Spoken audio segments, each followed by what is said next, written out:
Hi, ladies and gentlemen. Thank you very much for joining us today at the Birmingham Architectural Association's very first resilience event. My name's Connor Nolan and I'm the strategic consultant for the BAA. If this is the first time you've been to a BAA event and you're not familiar with us, the Birmingham Architectural Association was founded in 1874 and relaunched 3 years ago. We are represented by architects, architectural technologists, interior designers, engineers, and many more built environment professionals across the local area who have an interest in architecture. We're run by a community of people from a range of different practices based in the city, and our aim is to promote, support, and share knowledge through the community. The BAA is supported by a number of organisations and sponsors and partners, and it's thanks to these organisations that we're able to deliver a huge programme of events and activities all year round.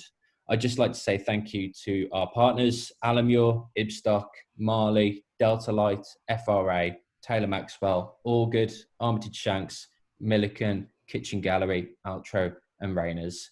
We're very lucky to have such great supporters. To tell us more about our Resilience series and tonight's special guest speaker, I'm going to hand you over to Design Director and REBA West Midlands Regional Chair, Phil Twiss. Hi, Phil. Thank you, Connor, for that introduction. And let me again say good afternoon and good morning and welcome to you all. And a particular welcome to all of you who have logged on to join us from overseas today for this, the first event, as Connor says, in the Birmingham Architectural Association series entitled Resilience, on what has turned out to be the hottest day of the year so far in the UK. My name is Philip Twiss, and I'm here as chair of the RIBA, the Royal Institute of British Architects West Midlands, and also as committee member for the BAA. I also just happen to be design director in Gensler's Birmingham office, and so as you can imagine, it gives me a very great pleasure to introduce today's guest speaker, Diane Hoskins. It's not very often that I get to introduce the boss of the company, so no pressure there. And in this new series, we'll be exploring ideas and concepts of resilience in our business lives and our profession, and get to hear from industry leaders as they discuss how they're working to overcome the challenges that they face in their everyday lives. This is, of course, of particular relevance in these challenging times in the face of the global COVID-19 pandemic, the long overdue social change as a result of the Black Lives Matter movement, and of course, the ever-present climate crisis. As I say, we're joined today by Diane Hoskins, co-CEO of global design firm Gensler. With some 6,000 people networked across 50 offices, Gensler has just one mission: to create a better world through the power of design. Diane is a registered architect, a graduate of MIT, and she's one of two co-CEOs whose collaborative leadership is fundamental to setting the firm apart as a leading design company. Diane holds an MBA from UCLA. She's fellow of the American Institute of Architects and is rated by Business Insider as one of the world's top 100 creative visionaries. Her insights have appeared in the Financial Times, the Harvard Business Review, the Washington Post, and The Economist, to name but a few. And she was featured speaker at Bloomberg Business Week's CEO conference, and last year addressed the United Nations Global Summit on Climate Change. Leading our conversation with Diane today, which I'm absolutely certain will be fascinating, are Marina Strotz, President of the Birmingham Architectural Association, and Amy Francis-Smith, Vice President of the BAA. To give you an idea of the format, the conversation will run for maybe 30 minutes or so, and there will be an opportunity for you to ask questions. So in the meantime, please submit your questions via the chat function, and those will be brought into the conversation. So without further ado, I'll hand over now to Marina and to Amy. Thank you. Thank you very much. Firstly, thank you so much, Diane, for agreeing to take part. We're really excited. So let's just start with, how are you? Doing great. It's great to be here. And maybe we could just kind of introduce you a bit more from a personal level to the audience. So can you tell us a bit about your journey to becoming co-CEO of Gensler? Sure. First of all, it is a real honor to participate in this incredible conversation today about resilience. I really want to thank and acknowledge the Gensler Birmingham team. We started the office in Birmingham, about 5 or 6 years ago. I remember trekking out with Phil and a few other folks from London. We went on the train out to Birmingham. I hadn't been there before. And just really, I fell in love with the city, the energy, the spirit, the charm, and just, you know, kind of the way that Birmingham is situated as a crossroads between so many aspects of what's going on in the UK. And we have built an office that is an incredibly strong and vibrant office that frankly is one of our top performing offices across the firm right now. And we're super proud of Taz and Phil and just an incredible group of people, of architects that are a unique and special team in our firm. So I'm thrilled to be here, and again, I'm so proud of our presence in Birmingham. And you know, as a firm, and we're a firm of you know, basically a global footprint of 50 offices across the world in communities, and with a real commitment to being local. You know, we're a global organization. We're connected. We're, you know, kind of one family, but we are planted in local communities and part of those communities and from those communities. And our work is about enriching the human experience in the cities that we're in and beyond. And so this is an important conversation to me, and I'm really looking forward to some of the questions as we get to, you know, maybe a few more minutes down the line, and we can start to kind of mix it up a little bit.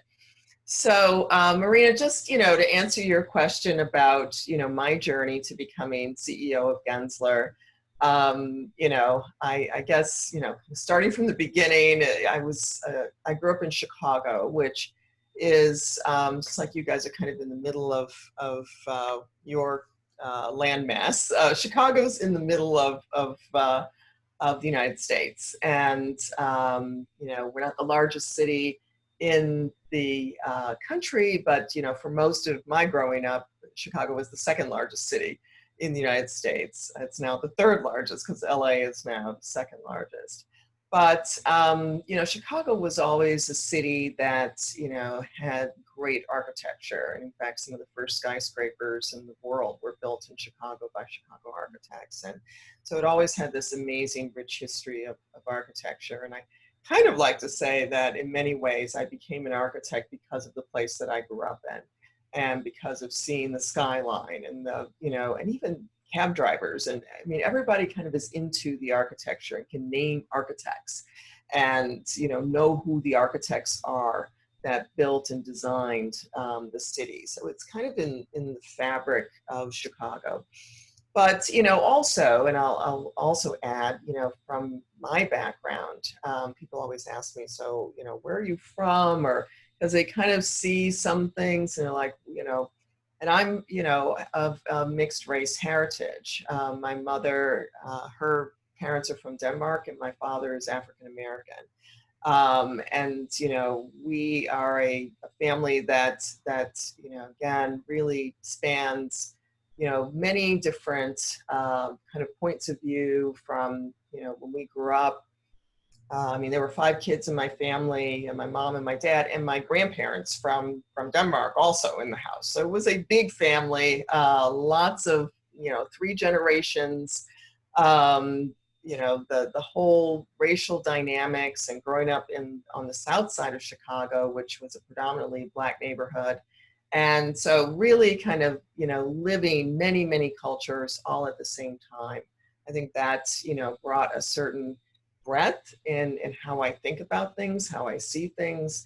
And we get back to this word resilience, just a you know, a resilience around complexity. Honestly, I you know, I tend to be insatiable when it comes to complexity. And, you know, so I don't think you can solve complex problems by trying to make them simple. I think you have to embrace complexity.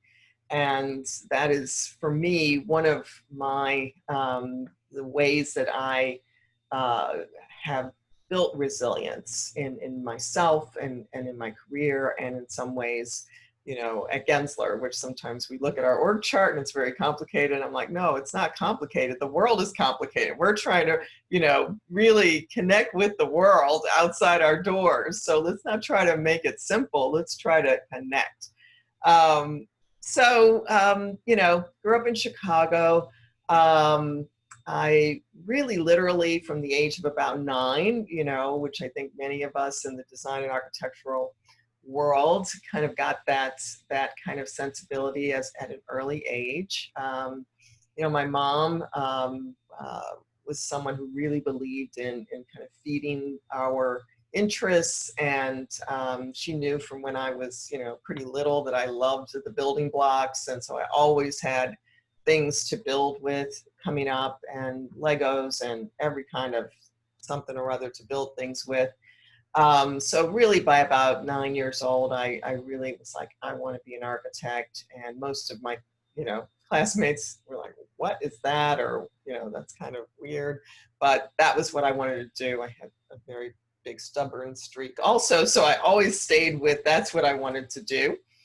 And so when I graduated from high school, I went to MIT, which at that time, and I guess, probably now also, was one of the top ranked architectural schools in the US. And so I at that time, I didn't quite know what I was getting myself into. Being a woman and a woman of color, I was definitely in the minority at MIT. It was just from the gender standpoint, it was about 11-to-1 men to women.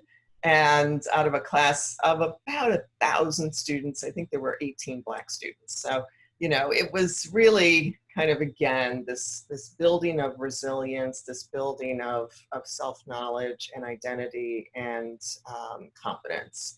And so, that was a great experience. Came out and went to work, went back home to Chicago, went to work for, kind of one of our top firms in Chicago, which was SOM.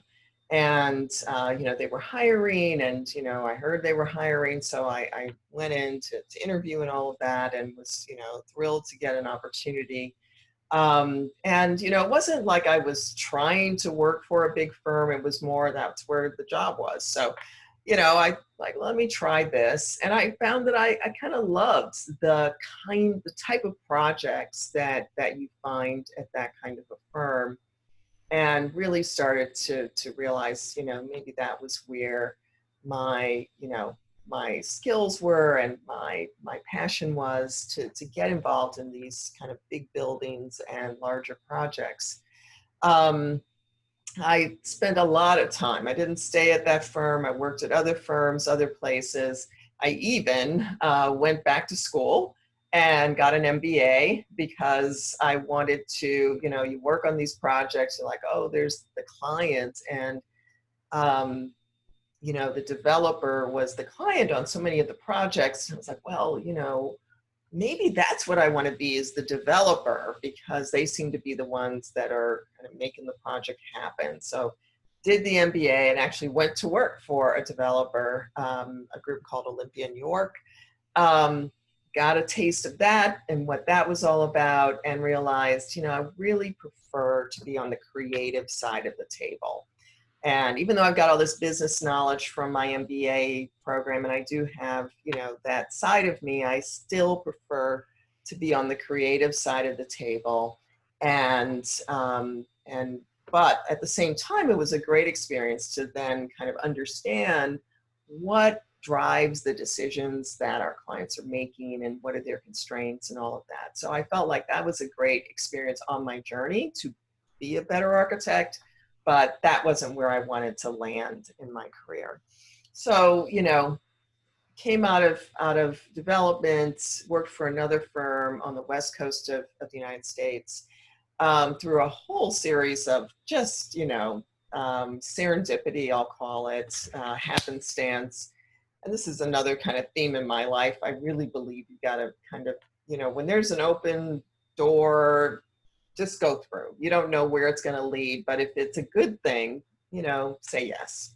And so my boss had quit at this firm, and they were like, well, maybe, do you think you could be the interim boss, the interim head of that office? And I was like, sure, great, but let me help you figure out who you want to really hire. So I kept giving, because it was the branch office of an office headquartered out of Chicago, and I was, interim leader of the LA practice. And I kept giving them names of people they should be interviewing to be the head of the office, and, and on and on and on. This went on for months and months.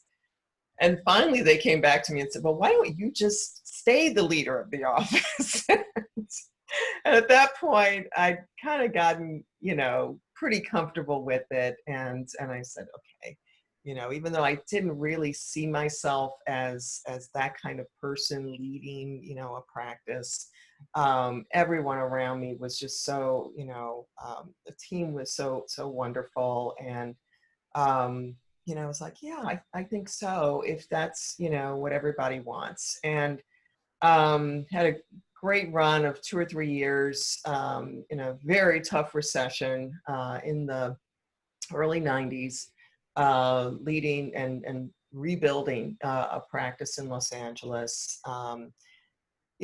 Family first. So, our family and my husband, we felt like the best thing for us was actually to move to the DC area. And so we did. And at that point, that's when I joined Gensler and joined Gensler DC. And the head of the firm, who was Art Gensler then, had heard about a lot of what I was doing in LA and asked me to lead the DC office of Gensler. And so, again, I was kind of hesitant because I was like, I liked that office leadership thing, but maybe I wouldn't do that when I came to the East Coast. Maybe I would just work on projects because I love, projects and people and clients. But I was like, wow, if Art Gensler is asking me to do this, maybe I should, because he's really important, And so I said yes. And really, it was an amazing time. This was, kind of the mid-90s, and the office, there were about 40 people. We grew to about 100, 150 people. It was really during a very, expansive time from the economy. And, it was, I kind of found my home, people at Gensler, the values of the firm, the kind of projects, the belief in people, and the belief in, it's about serving our clients and using design to solve problems. That was all of what Gensler was about. So I was like, man, this is kind of for me. I really found my home, and everything I did in the past seemed to kind of set me up for where I was at. And then I became the regional leader of several offices in the Southeast region of the US for Gensler. And then when Art Gensler turned 75, oh no, it wasn't 75, it was 70. It was when he turned 70. And he had been leading the firm pretty much for that whole time. And that was when the firm was about 40 years old.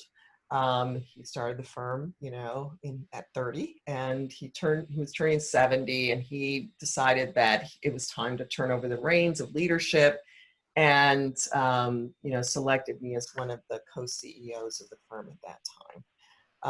And I've been in this role now for 15 years with co-CEO Andy Cohen, who sits in LA, and I'm on the East Coast. So we're kind of East Coast, West Coast, working and building the virtual. You're used to virtual communication, and exactly. Great. So, yeah, that's, that is the journey, and, it's been amazing to be able to really still focus on those basics of, it's about people, connecting with clients, being real, and really a real focus on problem solving. Not we love design, but we're not in love with design. We're in love with solving problems with design. Brilliant. Thank you so much for that. That's a really great introduction, and you've captivated me for the whole time. So I suppose go back to the title of this series, which is Resilience. And it's a very broad question, but what does it mean to you? Is it economic? Is it environmental, social, anything else? Or any of those more important than the other one? I know it's a very big topic. You know, I love the question and the topic. You know, as you said in the intro, I think Phil might have mentioned that I had the opportunity to speak at the UN last fall, talking about you know, climate change and our commitment, and the commitment that needs to be made by those of us involved in the built environment, not just my firm, but the firm, all of our firms, that the built environment and buildings contribute to a massive part of the CO2 in the atmosphere. So on one level, you know, sometimes, and certainly I would almost say, while I see resilience, and the UN has this wonderful kind of circle where there are all of these kind of dimensions of resilience that they talk about, and I actually agree with that broad spectrum of resilience dimensions that are essential for resilient and thriving community. But I would say, you know, and I'm going to kind of be somewhat transparent here, I would say I had a real focus on the climate and kind of planet, you know, the global survival of humans on this planet as kind of a primary resilience, that if you don't do that one, the other ones aren't going to, I'm not going to say they're not going to matter, but actually they're all impacted by it. And if we can't do it, it also shortens the life of everything else that we can possibly do. And that was kind of almost a singular focus for me in many ways. I feel like I've kind of had a wake-up call a little bit from the standpoint of the broader resilience spectrum through the shared experience that we have all had in the pandemic, the social unrest, and the, you know, the financial crisis that we're all facing as well. You know, all of these, and you know, to talk about the pandemic as well. You know, this health crisis right now, and the dimension of health, the issue of pandemics in the world is not a small thing. Again, you know, is it a controlling factor? It's a controlling factor, because again, we can have all the other, but if we have that going, none of us get to enjoy it. We're all prisoners in our houses right now. I look outside and I, you know, am blessed to live in a place that has, you know, animal life that kind of, you know, coexists. And I see, like, you know, birds, and I see deer every now and then, and I'm seeing other animals. And I'm, you know, the thing that first struck me more than anything after being in this captivity, as I like to call it, is that the animals are quite free, but we are not. And, you know, we have built a society and you know, incredible cities, and we are in fact prisoners right now of this pandemic. And so our freedom depends on our ability to not only get through this one, but to really look these things in the face and say, how do we prevent, how do we quickly extinguish these kinds of contagions that, you know, will do this to us.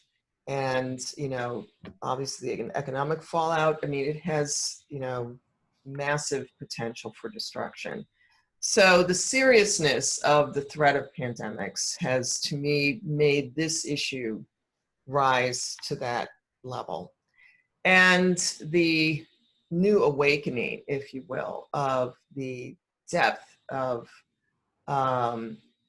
the, injustice of racism unchecked in our world is, again, we are locked into patterns of destruction that we have no idea how they could end up. It's bad enough, and we cannot let it get worse. In fact, we cannot let it be what it is right now. So there is serious work and commitment that has to be made to change the vector of racism in, I'll just say, in the country I'm sitting in, and I'm sure in countries all around the world as well. So, the idea of, the climate crisis as being sort of the granddaddy of resilience, I'm not sure it is anymore. I actually think that it sits alongside of these other dimensions of resilience. And then the financial component, which, there was just a gut-wrenching statistic that we reached in the United States, a month ago, I think, which was that all of the job gains since 2008, 2009 were lost within like 5 weeks. So all of the job gains of a 10+ year period actually went down the drain, gone in, 4 weeks. And so the idea of how quickly the lifestyles that we all enjoy can be gone. The kind of financial foundation can just be eradicated faster, probably, than everything I mentioned before, is also, again, positioning alongside of climate change and social unrest and the pandemic. It might have a little more of a causal piece, but I wrote an article on the pandemic and kind of posing the question: if we knew it was going to happen 6 months in advance or a year in advance, what would we have done?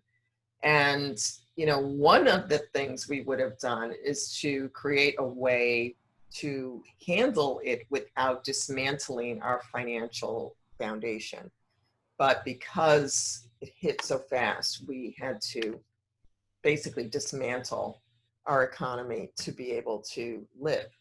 So, all of these, to answer your question, are extraordinarily part of and important as co-owners of the topic of resilience. And, as I mentioned before, I'm not uncomfortable with complexity. And resilience is a complex topic, and it really has become, for me, clearer through these experiences. Do you find that in any way the economic crisis that you've experienced, the one in the 90s, the one in 2008, whether that has in any way prepared you guys for dealing with where we are now? Yeah, absolutely. Absolutely. From a business, the business part of my life standpoint, this is my fourth. And so, the sort of early 90s, the early 2000s after 9/11, the 2008, and then this one. And so you do start to have some ways of thinking about how to be resilient. In some ways, I'll just say this, the fear aspect was probably the part that didn't come up personally into my thinking in this. It was more, what do we need to do? And probably that's because of some of the others. I mean, 9/11 was a scary and a terrifying experience, as I'm sure you've had those experiences, maybe different ones, in different countries, but those kinds of experience can be somewhat terrifying. This didn't have quite that component immediately, but it grew into kind of a horrific experience in many ways. But there were principles that many of us, and Andy and I in particular, because we were co-CEOs during the last downturn, and we both were in our firm in the downturn before that. So we, both experienced things together as leaders in the same firm before, and that also gave us a real, strong sense of what do we need to do, how do we need to move forward. And so some of those things, some of those lessons learned, number one was communication, and to be transparent and clear in our communication with the people of our firm, and to get in front of all of these, of the things that needed to happen. Obviously, and we all went through this together, but number one was get everybody out of the office and working from home. That was so critical. And we made that call before the pandemic, it was ever declared even a pandemic. We could see what was happening. We kind of had the heads up for us happened with our China offices. So we had seen what our China offices had gone through. And in that case, their government handled the evacuation, if you will. It wasn't a Gensler decision to move people out of the workplace. It literally was handled by the government, and it was its own, kind of announcements of that action. So I think we saw what happened. We also saw that people could work from home, and we had seen had amazing stories from our folks in Shanghai and Hong Kong and Beijing about putting projects in the cloud and using Teams and all these other tools, and how it was incredible, and everyone was still very productive. So I guess we had this confidence based on our own people. So when we made the call to, for everyone to work from home, we knew full well it could work, and we knew full well that our people could do it. So we did that, and that was important. And again, a lot of communication, this kind of, broadcast communication, as well as emails from me and Andy that really help people feel like they've got this, they're in front, and we're not just all wondering what's next, what's going to happen, and really relying on our people. And that was, again, an important lesson from all of the other recessions, that, people rise to the occasion and rely on the strength of your people. And also, new leaders step to the plate, and you'll see people kind of, showing their capabilities in a way maybe you didn't know before. And that is a great thing. I think leadership often is born out of tough times. And so, to be ready for and create an opportunity for people, to really be able to grow. And then that's our next crop of, incredible new leaders within the firm. Thanks so much, Diane. It's amazing to hear how you can respond as an individual heading up a firm that's global, as obviously multinational design practice. And is it possible for companies large as Gensler to have a single ethos or a one-size-fits-all response to although it's a global incident, it's very individualized for different areas? That's probably been one of the biggest challenges, because we have a, our culture, our values are about being one firm. And, we're in 50 locations, we're local, we're different in each location, but we're one firm. And that is really important, again, as we're communicating and directing what is happening next. already from the start, there was a big difference in our Asia offices. One, they were hit first. And so that, created a different experience that they were having than the rest of the firm who, heard about it, but didn't really know much about what was going on. So through this, we've had what's happening in China and then what's happening everywhere else. And we've had to really manage that. We had special messages that went to our China offices early on that the rest of the firm weren't part of that. We informed the rest of the firm what was going on, but our China offices, there were some specific communications that we had. The thing right now, and this to your question, is every office is going to be different in its return back to the office. Again, it's true everywhere, and it's very true in the United States, as you mentioned earlier on, that how different states and cities have managed the COVID crisis is different. And the way that different communities have worn masks or not worn masks is different. And therefore, even, the readiness of, a particular city to potentially be a place where our office opens is going to be different. So we've set up what we call gates. So if this is the case, if, there hasn't been any new cases in X amount of time, and all of these kind of thresholds that have to be met before we are even considering that office to be open. And then we also are looking at, well, who would go in the office potentially.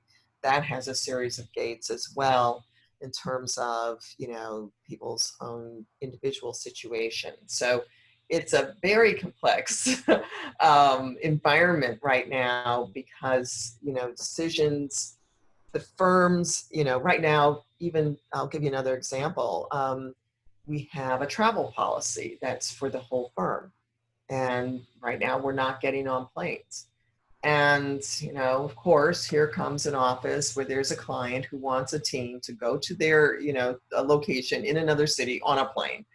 And it's an extremely important client, and so on and so on and so on. And so, do you make exceptions to policies, in different locations? And that's where, Andy and I are just being very, very, very careful. We have policies that are, solid across the firm, but we're also, we'll have the conversation and hear what the argument is. And if we need to,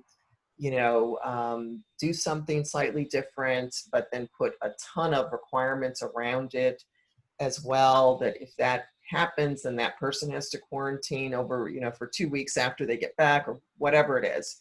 But there are a lot of moving parts for all of us on this. And, I should say, I don't even know if we're through the middle of it yet, but, we're nowhere near the end of this pandemic. One of the questions that we've got is whether after the pandemic, Gensler will get a new type of design project. And I suppose the question is, long term, will the pandemic affect design in any way that you can foresee? I pray that it does. And I really, whenever I'm asked that question, I think I used to think, back when the pandemic started, right? And it was like, we were all just terrified in our houses. And I mean, some of us still are. It's when it was just like unbelievable. And you're seeing these, tents being set up in parks to take care of people. I mean, I was certain that design was going to need to change dramatically afterward. Now, what I'm sensing is that there is an allure to this idea of going back to normal and kind of just snapping back to exactly where things were at afterward. I mean, before that, they would just snap back afterwards. So whatever we were doing and however we were designing in December, kind of would be where we pick up when this is over. And I hope not. I really hope not. for so many reasons. And you know, I'll get specific for a minute on my opinion here. One is, and I'll talk about the workplace. And as many of you know, my roots, even though I, worked on big buildings and all of that, I eventually started to really work on office interiors, and that became and has been for me an area that I've gone really deep. Started and helped to start our research here at Gensler in workplace trends, how, what is the right environment to optimize human beings in their work environments, from the standpoint of their humanity as well as their innovation and, being all a person can be. And how can the workplace help you do that? I mean, to me, it's fascinating, and I've really enjoyed the kind of research we've been able to do at Gensler and to watch the trends over the last, 10, 12 years since we've been doing a lot of this research. So anyway, the most recent research that we had done prior, pre-COVID, was starting to really indicate that there are some serious issues with the workplace. And you can almost parallel these issues and their emergence with the higher levels of density that we're seeing in workplaces, where people have to wear headsets, so that they can concentrate because it's so noisy, or they don't have assigned seats. And so it's this, kind of searching for a place to land situation. And even issues around the maintenance and hygiene around the workplace because of the shared office or shared workstation, phenomenon. So all this stuff was showing up already. And then, as many of you know, we did a survey in, April, after people had been in quarantine and this was for people who were, prior to the quarantine, were working in offices and, in organizations of over 100 and so forth. Those are the people that we normally survey, is that community. And what we found was that, contrary to popular belief, only 12% of people wanted to just stay in the work at home environment. So that was, again, a lot of people were saying, gee, that we're just going to stay home. And really, when you ask people, only 12% were in this kind of want to stay home permanently. But if you took apart even that group, one of their issues, the biggest issue of why they want to stay home, is that workplace they were in was so bad. And, it was these issues of that I just mentioned. And, even people who are, want to go back to the workplace, they're like, well, let's have some new, yes, but we need more space. And social distancing obviously is a good rationale for that more space. But I mean, for any contagion as it relates to what's going on in the workplace, we need some policies around coming to work sick. We need to not have this shared workstation thing going on. These were things that people who said they want to be in the office, but with some different things. And these were the things they talked about. So I guess what I'm saying is, we got to listen to that. We've got to listen to the fact that there were issues around, kind of that pendulum pulling too far into certain ideas. And I'm talking about workplace design, but you can probably have some of these conversations around every kind of design. Let's use this moment of pause to, when we do start designing again in, these new spaces, to listen and to say, wow, from the standpoint of health, safety, all of these things need to be embraced. Now, the extent of distancing, the extent of, how we want to address them, I think has a lot of discussion that needs to happen. But, at the end of the day, I really believe that all of us as architects and designers, our clients are going to want to just kind of hit the curve and get going. It's going to be up to us to seize the moment and to say, you know what, maybe there are some things, you know, COVID or no COVID, that we need to be addressing from the standpoint of the effectiveness of the workplace. And by the way, what we also found in that pre-COVID study was people who did not have assigned workplaces were less effective. Even people who liked it, their effectiveness scores were lower. And, you know, so there's some issues there, and we need to make sure we use this moment to address some of those issues, to not over densify spaces. Look, there's going to be a real pressure because there is a recession going on. And usually when we see recessions, people want to save money. People want to, you know, squeeze things down to the minimum. We've got to step in and say that might be good in the short run, but that's not going to be good in the long run.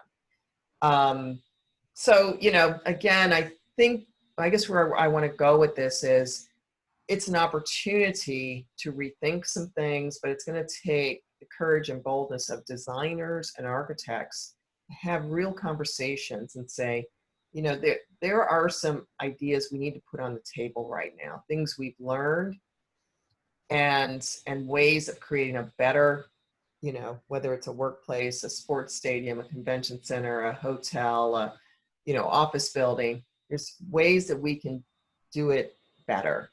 And let's look at those. Let's not just kind of, you know, be off to the races as if we've never had this experience. Thanks for that. Gensler is wildly renowned for being at the forefront of sharing best practice in your research centre, looking into different ways of well-being, and obviously you've been sharing a lot of resources out on the internet in the last couple of months, very much at the forefront in comparison to other those outwardly forward-thinking people. And as you sort of mentioned about the pandemic being almost a catalyst for change and hopefully in a good direction, is that a way that you at Gensler have been thinking, maybe linking to one of the questions we've had from one of the audience members? Are Gensler going to still stick to their 9 till 6 Monday to Friday kind of time schedule, or is it going to be a lot more fluid, I suppose? Well, you know, I think that it won't be the 7 to 7 schedule that some of us keep when we're working at home. So, you know, everyone who I talk to who's doing the work from home is finding that the hours are much longer. For whatever reason, I don't know, but it seems to be a unanimous feeling. Look, I think that we will explore what this means for us. And, you know, again, but I think we talk about, you know, what is the benefit of being in the office? And one of the biggest benefits for us as Gensler, and I'm sure for all of you, is the value of working with other people. And, you know, we cannot in any way overstate what that value is to each of us as individuals and our own creativity, our own productivity, our learning, our growth. So I think that at the end of the day, there's going to be rethinking going on around, you know, flexibility. I mean, there's people who, for a lot of reasons, maybe shouldn't be doing that 2-hour each way commute, right? Is that really a smart thing? And maybe they don't do it every day. But I would say that, you know, people are very anxious to be back together. I hear that over and over again from our people. And I think maybe we'll all value each other more. Maybe we'll appreciate each other more. You know, that's what I think is probably going on and will happen. Great. Just conscious we've got 10 minutes left, so we've got a couple of questions from the audience still. We've kind of been feeding them through. Right. One of them that was submitted beforehand, which is about climate change, is just kind of has a requirement to comply with the UN Climate Change Conference, COP21, impacted business because of the COVID-19 crisis, or kind of how has COVID overshadowed climate change, or is it working kind of in a positive way together? Anything about climate change is fine.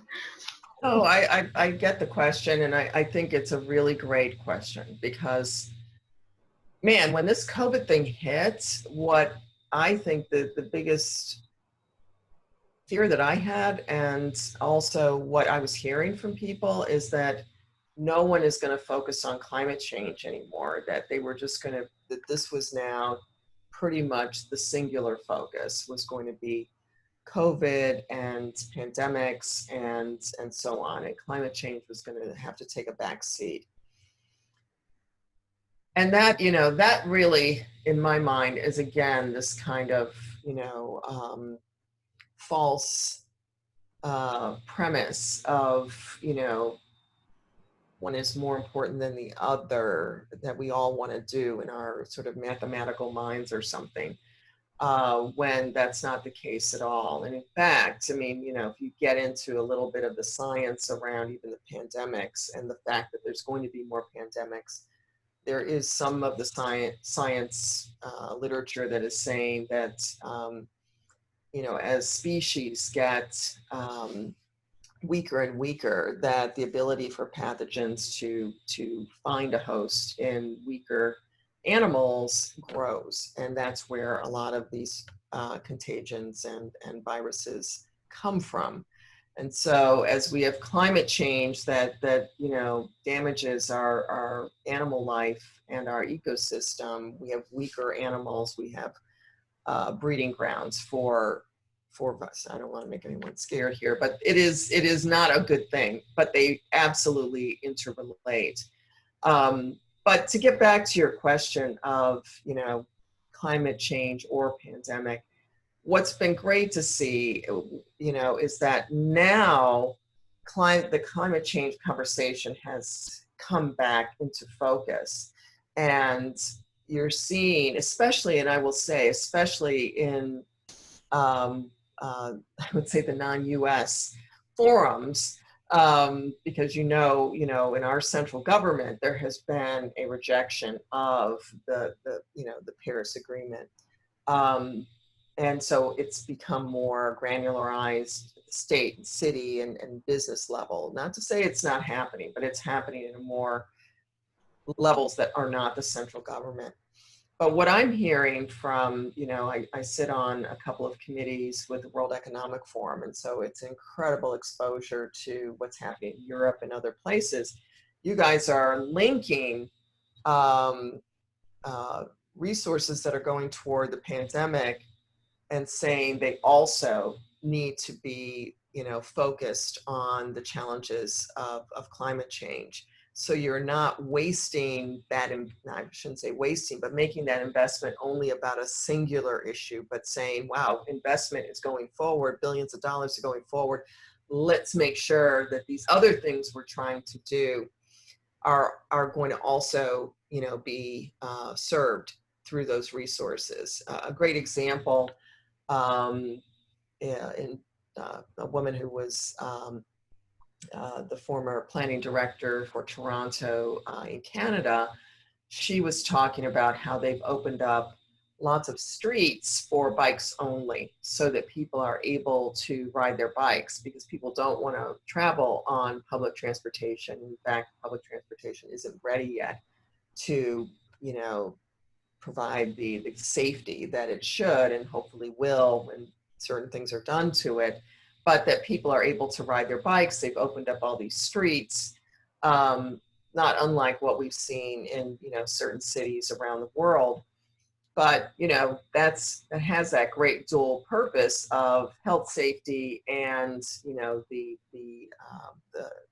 environmental side of it as well.